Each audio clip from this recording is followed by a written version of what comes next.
భారతదేశంలో గంగానది తర్వాత అంతటి పవిత్రత గోదావరికే ఉంది. యుగ యుగాలుగా గోదావరికి ఉన్న ప్రాశస్త్యం అమోఘం, అద్వితీయం. గోదావరి జన్మ వృత్తాంతం చూస్తే దాని పవిత్రత మనకి అర్థమవుతుంది. గంగా పుష్కరాల తర్వాత అంతటి గొప్ప పుష్కరాలుగా గోదావరికే పేరుంది.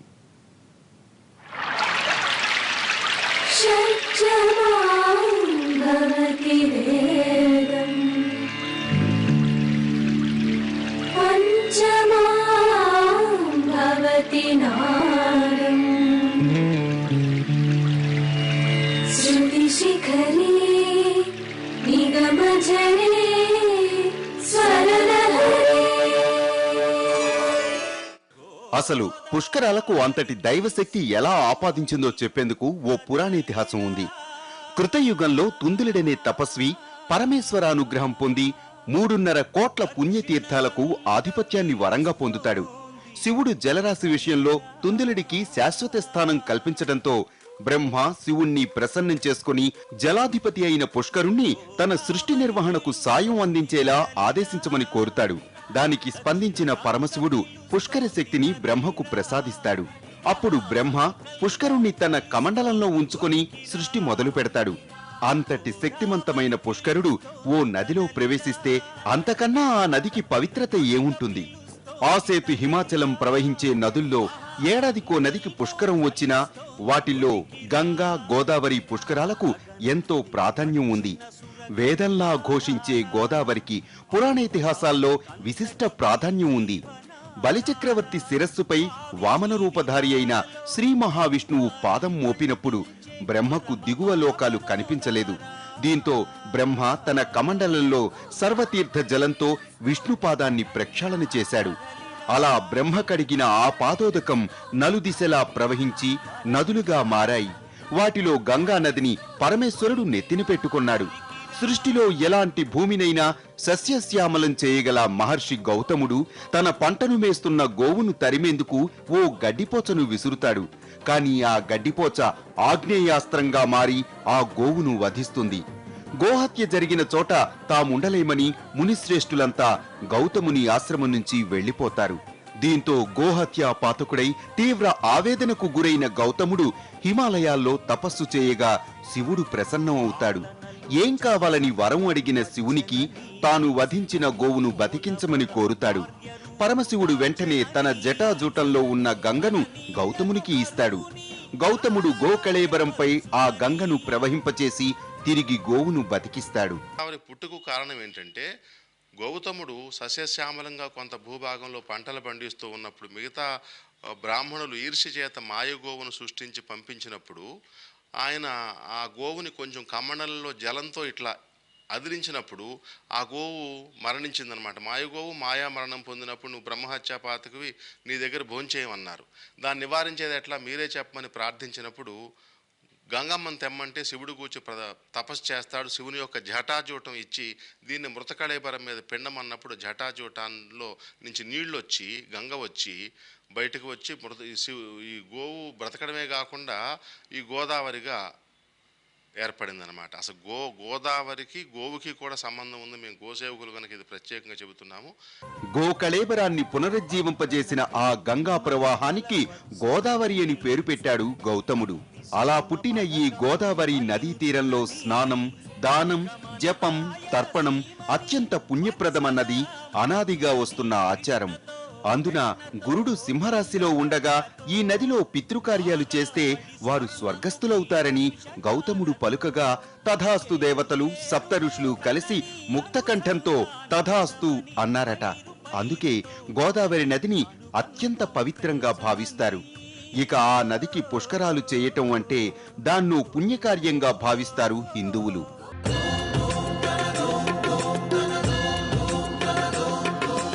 అరుణధవళ స్వర్ణోదయ దీప్తిం అఖిల భువన చైతన్య ప్రసారం కాలగమన సత్కారణ ధీరం తం నమామి గ్రహనాయక సూర్యం అమృత కిరణ రసరమ్య ప్రవాహం లలిత లలిత లావణ్యలలామం మధిత మహిత మాధుర్య మనోజ్ఞం తం నమామి సాంద్రోదయ చంద్రం రాగభోగ సంధాన నిధానం రాజయో ప్రభావం నవ్య దివ్య సౌందర్య సుధీరం తం నమామి సమ్మోహక శుక్రం అతుల చతుర పటులౌకిక మూర్తిం సకల కార్యహిత కౌశలకి. ఇంతటి ఉత్కృష్టమైన జననం గోదావరి నదిది. అందుకే మునులు గోదావరి స్నానానికి ఎంతో వైశిష్ట్యాన్ని ఆపాదించారు. అందున పుష్కర సమయంలో గోదావరిలో అనిర్వచనీయమైన దైవశక్తి ఉన్నట్లు విశ్వసిస్తారు. గోదావరి అంటేనే నిర్జీవికి ప్రాణశక్తినిచ్చేది అని అర్థం. అలాంటి గోదావరి సప్త ఋషుల సమ్మేళనంతో పుష్కరుడి సాక్షిగా 12 ఏళ్లకు ఒకసారి మరింత ఆయుష్కారకం అయినప్పుడు అందులో స్నానమాచరించటం నిజంగా పాపహరణం అంటారు పెద్దలు. పుష్కర వేళ గోదావరి స్నానం మనిషి ఆయుశక్తిని పెంచేదిగా విశ్వసిస్తారు. ఉండాలంటే పుణ్యాన్ని పోషించుకోవాలి. ఎలా పోషించుకుంటాం? 24 గంటలు పుణ్యం ఖర్చు అవుతోంది, 24 గంటలు పాపం చేస్తున్నాము, 24 గంటలు పుణ్యం చేసే అవకాశం లేదు. మరి అలాంటప్పుడు ఇలాంటి సమయాలలో పుణ్యం చేస్తే అది ఎక్కువ చేసినటువంటి పుణ్యం వస్తుంది. ఉదాహరణకి ఒక నదిలో ఒక తీర్థంలో స్నానం చేసినట్లయితే ఆ నదిలో ఆ తీర్థంలో స్నానం చేసినటువంటి పుణ్య ఫలితమే వస్తుంది. అదే పుష్కరాల సమయంలో చేసినట్లయితే సకల నదుల తీర్థాలలోనూ కలిసి ఏకకాలంలో స్నానం చేసిన ఉత్తమ ఫలితం వస్తుంది. పుష్కర సమయంలో ఇంద్రుడు, ముక్కోటి దేవతలు, సర్వగ్రహాలు, ఇతర పుణ్యతీర్థాలు గోదావరి నదిలో కొలువుంటాయి. అందుకే ఆ సమయంలో గోదావరిలో స్నానమాచరిస్తే 7 జన్మాల పాపాలు తొలగిపోతాయి.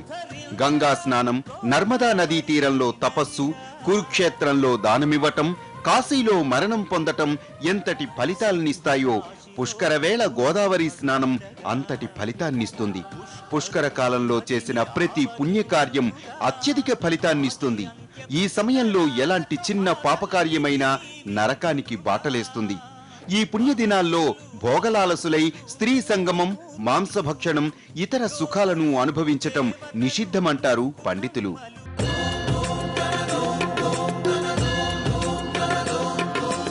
అరుణధవళ స్వర్ణోదయ దీప్తిం అఖిల భువన చైతన్య ప్రసారం కాలగమన సత్కారణ ధీరం తం నమామి గ్రహనాయక సూర్యం అమృత కిరణ రసరమ్య ప్రవాహం లలిత లలిత లావణ్య లలామం మధిత మహిత మాధుర్య మనోజ్ఞం తం నమామి సాంద్రోదయ చంద్రం రాగభోగ సంధాన నిధానం రాజయోగ సంపూర్ణ ప్రభావం నవ్య దివ్య సౌందర్య సుధీరం తం నమామి సమ్మోహక శుక్రం అతుల చతుర పటులౌకిక మూర్తిం సకల కార్యహిత కౌశలకి. ఒక పుష్కర దినంలో గోదావరి స్నానం చేస్తే ప్రతినిత్యం గంగలో స్నానమాచరించినంత ఫలితాన్నిస్తుంది. గంగా, యమున సంగమంలో ఏడాది పాటు నిత్య స్నానం చేసిన పుణ్యాన్నిస్తుంది. నర్మదా తీరంలో తపస్సు చేసిన ఫలితాన్నిస్తుంది. పుష్కర స్నానంతో పాటు 12 రోజులు చేసే పుష్కర వ్రతం 12 కల్పాల్లో వ్రతం చేసిన ఫలితాన్నిస్తుంది. పుష్కర సమయంలో స్నాన, దాన, సూర్యారాధన, ధ్యానం, హోమ తర్పణాదులు చేయటంతో పాటు పెద్దలకు శ్రాద్ధ విధులు ఆచరించటం వల్ల పితృదేవతలకు పుణ్యలోక ప్రాప్తి కలుగుతుందని, వారి ప్రేతకు విముక్తి లభిస్తుందని విశ్వసిస్తారు. స్టోరీ బోర్డులో షార్ట్ బ్రేక్ తీసుకుందాం.